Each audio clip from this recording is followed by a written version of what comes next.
Every year, starting in 2015, the Forbes Women Africa Leading Women Summit has brought together leading women from around Africa and the globe to interact and move on ideas that impact women. As the live event of International Women's Day, the 8th of March 2020, came to a close, South Africa became aware of its first COVID-19 cases, and by the end of that month, the country was in lockdown. In 2021, the event became fully virtual and ran over 2 days, reaching more women from even further afield than ever before. I'm Jill de Villiers, and I'm joined today by the women who have championed the summit over the years as they launch the 2022 virtual Forbes Women Africa Leading Women Summit and give us a glimpse into what we can expect on the 8th and 9th of March this year. But before we meet them, let's take a look at this brief look back at the last year's event. Welcome to the 2021 Forbes Women Africa Leading Women Summit. Now, it has been a delight to witness the evolution of this summit, and we continue to have a lineup of women from all over the continent and the world who will share their thoughts and opinions. And this is quite pertinent because if we think about how leadership has changed through the global pandemic, it's become even more important for us to have these conversations in terms of what we can anticipate for today. I'm sure you will agree that yesterday's jam-packed event left us so inspired with a lot to think and talk about. And it left so many of us hopeful for the future and excited about what we can achieve together as women. There's enough room for each and every one of us to bring our very own version of beauty, of power, and our very own cause to that table. Four amazing young women tell us about their personal journeys through adversity in the Spotlight segment. A talk by Zozibini Tunzi, Miss Universe.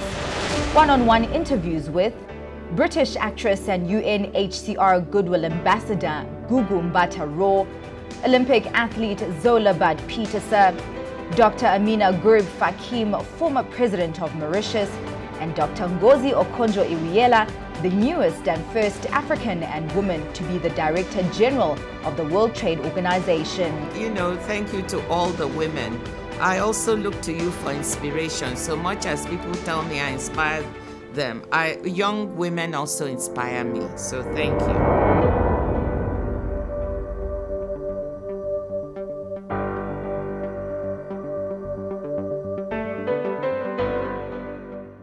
First up is Roberta Naicker, the Managing Director of the ABN Group.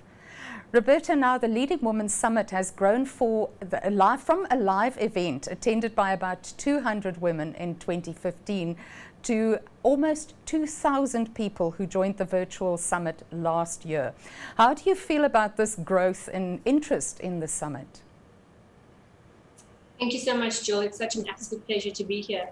You know, it's so overwhelming for us to see as a group, you know, the summit has grown year on year from strength to strength, and it essentially has exceeded all our expectations annually. Now, we've been doing this for 6 years. This is our 7th year, and not even the pandemic has stopped us from telling the African story. In fact, it has opened a door for us to reach an even wider, a more diverse and more global audience through this virtual platform that we have created. We've just showcased female powerhouses across the continent and the world through this platform. And although, yes, we certainly missed the excitement that comes with hosting this live in-person event, we are grateful, you know, that we are still able to empower, we are still able to encourage. And, you know, we've got great partners on board along this journey, MasterCard being one of them. And, you know, with this partnership, we are able to bring together leading voices across Africa and beyond onto this one stage to inspire, to hope, and to formulate solutions ultimately, you know, that ignites change for women. Especially, you know, this is an important agenda for our younger generation, for our future leaders. The ABN Group also puts a high priority on developing women and supporting women. What does this event mean to the group from that perspective? Thank you so much, Jill. I think that's such an important question because, you know, the summit, the LWS Summit, has been one of the group's signature events.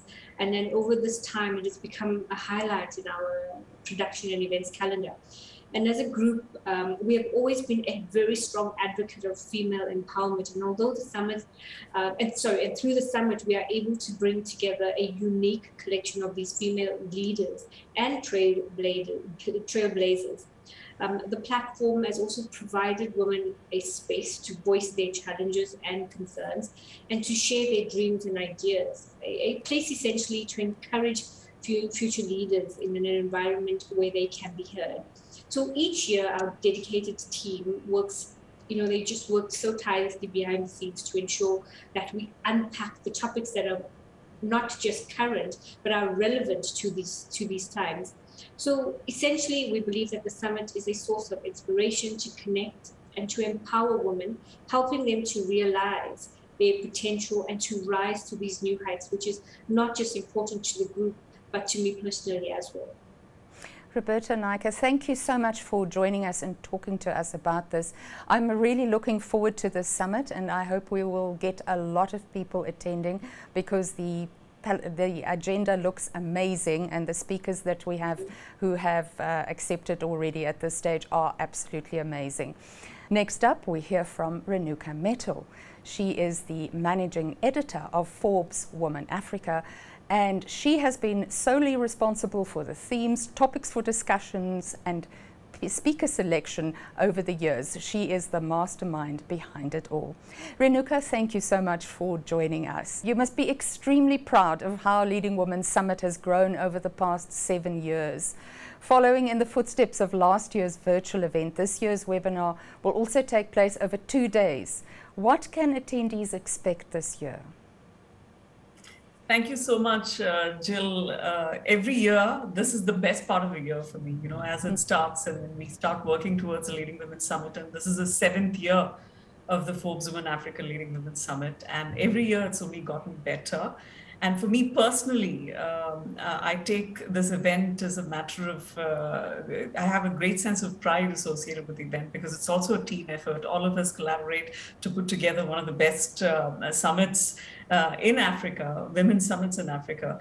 And this year, aptly, we got the title as Resetting Everything, the New Face of Leadership. It sort of follows on from what we did last year relating to the power of the collective. And because we've had 2 pandemic years, a lot of people like to see 2020 and 2021 as actually 1 year, because we've had the same kind of lived experiences and shared experiences through these last 2 years. And this summit too will sort of recollect, it'll go back a little bit, but it'll also look forward to what awaits us. And that is in writing a new script for Africa. It's in recalibrating everything. It's in resetting, rebooting. So there's a lot of rethinking that'll go into any kind of business, all sectors, be it government, the creative economy, be it entrepreneurship. There's a new way in which to look at things, simply because the old ways of doing things is not going to work. And we've always talked about dismantling systems and dismantling the shackles that bind women and don't allow them to rise to the top. And again, this summit will focus on how we must convene, and in this case it'll be 2 days. Over 2 days it'll be a fully virtual summit like it was last year.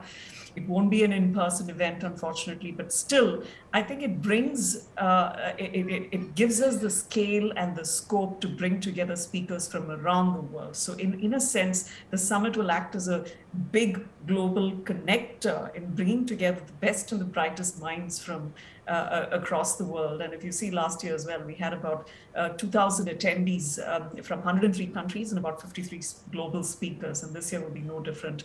Every year, the caliber of the speakers also gets better, and even the topics that we choose. So Jill, it's a very exciting time for all of us. And you're also such an integral part of putting the summit together. So the excitement that there is behind the scenes right now. There is great excitement behind the scenes. But Renu, while you're telling us about this, could you share a few names of people who we can expect to be speaking at the event? Sure. I'd like to kind of, there's one part of me that says I should keep all the names a top secret until the end and unveil them at the end. But of course, it's work in progress. There's a lot of confirmations that are coming through, lots of big names. And this is a very heterogeneous, diverse mix of speakers from around the world. But of course, all of them have that strong Africa connection, or that strong Africa affinity, so to speak. So we've got, at the top of my mind, I have Miss Harnaz Sandhu. She's the new Miss Universe. Obviously, that makes her a global youth icon. She's only 21, and she's going to be speaking about, female reproductive health. It's a cause very close to her heart. We've got another beauty queen. We've got a former Miss Botswana. We've got an Ethiopian economist. We've got Eleni Gebremariam. We've got somebody who calls herself a black mermaid, Zendile Ndlovu. She is into ocean conservation. So I like the fact that we're not looking at borders at all. And one of the things that the coronavirus has actually taught us is there are no borders, and we have to transcend them. And the fact that we can pick speakers who speak about the oceans, who speak about going to the moon.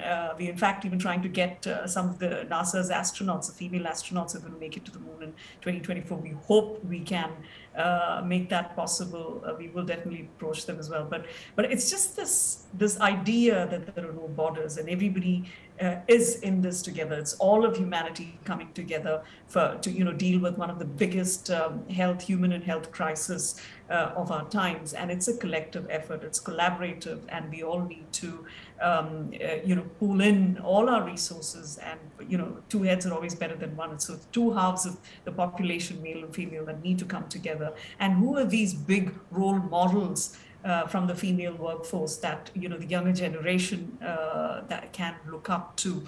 And these are the people that will be speaking at the summit. And you also asked me about some of the topics that are coming up. So we're going to talk about, as you know, all of the last 2 years, it was, I would like to think that it was the 3 C's that dominated the news, to be honest. It was the coronavirus, it was cryptocurrency, and of course, it was climate change. So we're going to dwell on all of those topics and a lot more. Of course, there's the metaverse, there's NFTs, who are the new players in that sector?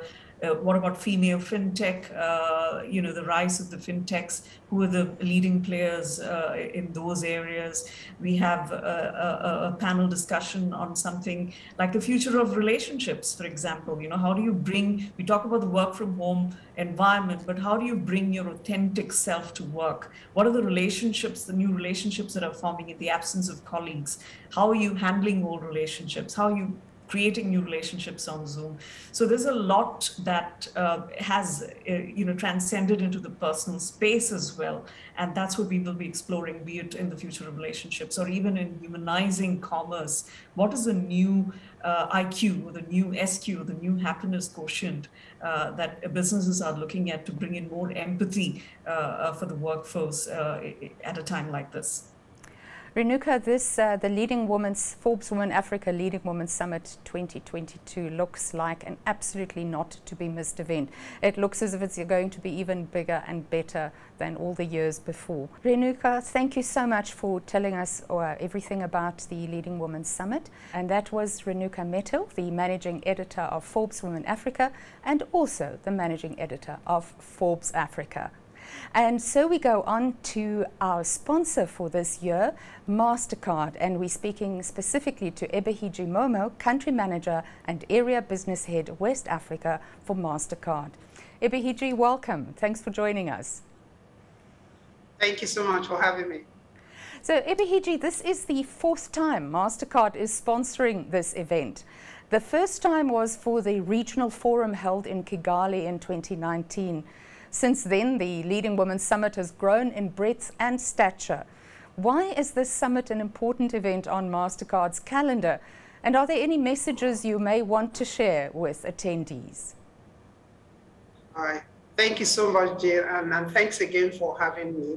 As you know, diversity and inclusion remains a core business priority at MasterCard, especially now when you look at the continent, where we are trying to recover from the impact of the COVID-19 pandemic. So for us in MasterCard, it's critical that we use this time as a reset, just to understand, to ensure that we are building a better future where everyone is included. And it's also important for us to be engaged in forums where we can help shape that thinking and also align action with values. So as a company, MasterCard, we put in place real actions when it comes to gender equality. You also know that for us at MasterCard, our perspective, we start on the inside and then working our way out. And so we do things like paying women as much as their male peers, for example. And then we also involve women when designing our product, because it's really important to know how we think as women and therefore design products along those lines. And then we also engage women as customers, and also we dedicate funds for sponsoring, for sponsorship and community development. And when I think about the Forbes African Leading Women Summit, it has grown into one of the largest and most visible platforms for women to share their stories and discuss issues that matter the most. So if you ask me, this is a great platform for us to showcase and really inspiring women so that we sort of inspire one another. This year's theme is Resetting Everything, the new face of leadership. How do you feel about this title? What does that mean to MasterCard? I think it's a really great title. Africa is like everywhere in the world has been coping with this COVID-19, which has really, which has a disproportionately impacted women all around the world. And so the pandemic is a watershed moment for gender equality, and then the need to also improve outcomes for women. And so the wider society benefits when women contribute. So amidst the recovery, we now have a chance to hit the reset button, to your words, just using your words. We have that opportunity and a chance to hit the reset button in all industry, across the board and across boards. And so it is time to ask ourselves if we have that balance of workforce that Africa needs, and then also prepare to do what it takes, to get in there. Yeah. So when it comes to the private sector, for example, more and more firms have diversity and inclusion policies.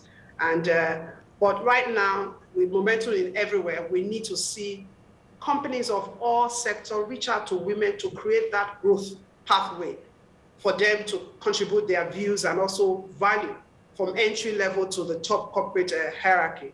And of course, as you know, millions of African women are also going it alone, and then also forging career as entrepreneurs. Therefore, their tenacity is exemplary. For example, when I look at our 2020 MasterCard Index for Women, where we have Uganda, Botswana, and Ghana having the world's most women business owners as a percentage of the total business owners. But do you know that 87% of women entrepreneurs say that they have been adversely impacted by the pandemics? So when we look at all this and then narrowing gender gap in business ownership, it will go a long way in allowing women to play a role in helping their economy to rebound post-COVID-19. So lastly, if we know that Africa is ready for a revival, so what can we do to boost its renaissance? So we need to also provide women with more choice, better access, enhance digital tools, and improve connectivity and greater opportunity. So as part of our commitment to connect 1 billion to the digital economy by 2025, MasterCard is placing a direct focus on providing 25 million women entrepreneurs with solutions that can help them grow their business through a range of initiatives. So when you include all of this, mentoring, you'll see that reset title of this particular summit sort of resonates very well with us at this particular point in time. So as you were saying just now, you see very important things unfolding for the women on the continent. Just tell me how you feel about the future for women. So there are a few examples I'd like to share, just so that if wherever in the world that you're watching this, women on equal participation cost the economies of sub-Saharan Africa an estimated $95 billion every year. So if women participate equally in the global economy, they could add about 28 trillion to global GDP by 2025. So a number is a good number for us to consider as we look at the global recovery from the pandemic. Also, women's influence, spending power, and their contribution represent a very sizable opportunity that is not being fully leveraged. Because too much of the world we live in today is not designed with women in mind. And as I said earlier during my opening, I said one of the things that we're doing in MasterCard is consider women in designing products. So today women control about $20 trillion in global annual consumer spending. So, and a study also showed that business with diverse leadership enjoy about 21% higher revenue than their peers, and 27 more are likely to have that long-term value creation. So if you look at this, if we must collectively build that future with everyone in mind, then we are serious about seeing sustainable growth on the continent, especially for our African women to participate fully and equally in our economy. So we must not waste this crisis, what has happened in the last 2 years, or by joining forces with different stakeholders like yourself, the government, and then through platforms such as this Forbes Women Africa Leading Women Summit, we believe that our collective work will make the world a lot better for our communities and our society. And just to say on the last note, such platform actually create that opportunity for women to see themselves all across the world, see how other women are inspiring and impacting women. But in the midst of doing that, the women should not forget that there is a greater way of doing this. It's looking at themselves. What is the best of you? Ensure that you give yourself that priceless opportunity of looking at what you are doing today and let other women inspire you to do and become a better of you. Thank you. Thank you, Ebehiji. That was fantastic. I'm looking forward very much to the Leading Women Summit on the 8th and the 9th of March, and to hear you as well. You will also be a panelist during the summit. Thank you for joining us today. Judging from the agenda and the confirmed speakers at this time, the 2022 Forbes Women Africa Leading Women Summit will be an exciting event. Let's meet one of the speakers who will be sharing her story with attendees on the 8th of March. Zandile Ndlovu is the founder of the Black Mermaid Foundation. Zandile, as the first black freediving instructor in South Africa, tell us about your introduction to this unusual and exhilarating sport and breaking traditions and traditional conceptions by going into this. So how I started freediving, the story starts in 2016. I didn't grow up anywhere around the ocean. And just from this one snorkel trip, my life was absolutely changed. I knew I wanted to live in the ocean just because for the first time I felt an incredible sense of belonging. And so I then went on to learn how to scuba dive, then qualified as a freediving instructor. And in my qualification, I just realized how the space, the ocean arena was so incredibly undiverse. It was not okay. And my question then said, how do we make it more accessible? How do we create access? And access is the wetsuits. Access is making sure that I can get the kids to safe beaches. Access is having someone who's able to save if anything goes wrong. And ultimately, access is how we create diverse representation in the future, recreationally, in sport, and in careers. And that's how I started doing my work on the Black Mermaid Foundation, just knowing that I needed everyone to be able to access these waters, not only for the aspirations that we have, but for our mental health as well. It's such an incredible place to be. Just tell me more about the sport and deep diving. It really takes a lot to keep your breath that long, and also the pressure changes as you dive. So what freediving is, it's different from scuba diving in that instead of having the regular air that everybody gets to breathe, your lungs are your big air tank that you take a big breath and you dive to depth. And sometimes you're looking to cover distance, which might be 30 meters, sometimes it's depth to 30 meters. And for me, it was a scary place because, like I said, I didn't grow up around the sea, but it was such an incredible sport to find. And so there's multiple categories in which you can actually compete. But for me, I don't freedive competitively. I only teach at the moment. Mm-hmm. So what do you want to achieve with the foundation? You said is to make people aware of it and as well breaking traditional conceptions? 100%. I believe that, so when most people find out that I'm a free diver, they'll say, why do you do white people things? And I believe that that's also a critical point in changing mindsets, in recognizing that there is no white people thing and there is no black people thing, there's only environment, and that the ocean space is an accessible space for all of us. So how do we create safe spaces for everybody to be able to access the ocean? You know, that's so incredibly important. But then there's also the conservation aspect.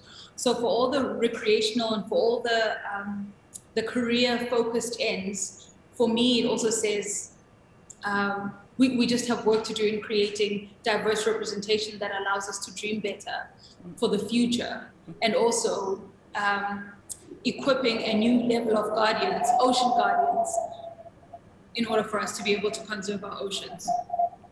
So attendees to the Forbes Women Africa Leading Women Summit can expect you to do a talk. And I'm looking forward very much to this talk of yours, and we don't want to give away much more before this. But can you tell me why you think a summit like this for African women is important? I think it's so incredibly important because we are at a time when we are reshaping narratives like never before in history. And I think it's just so beautiful to be able to witness the world in which we live, the openness that the world currently is to embrace diversity, to embrace inclusion, but to also revisit the narratives that we hold that are unhealthy. And so I think that for me is an incredible way in which we can expand mindsets as leaders that are women from across the world, gather together and share ideas on how we do better, how we create safer spaces for, you know, across race, across gender, and across class. As we have all of these discussions, we're able to create and co-create a world that is safe for our bodies to exist ultimately. Zandi, thank you so much for talking to us, and I'm looking forward to your talk on the 8th. Thanks very much to all of our guests today, who all described a not-to-be-missed virtual summit to be held on the 8th and 9th of March, literally only 1 month away. The speaker lineup includes around 50 esteemed African and international speakers. Last year was an amazing event that attracted about 2,000 attendees from 103 countries. Do join Forbes Women Africa and the ABN Group for the 2022 event. Find out how to register by going to the website www.leadingwomensummit.com. You can also engage on social media at LW Summit by using the hashtag LWS2022. So until the 8th of March, stay tuned for the Forbes Women Africa Leading Women Summit. Bye-bye.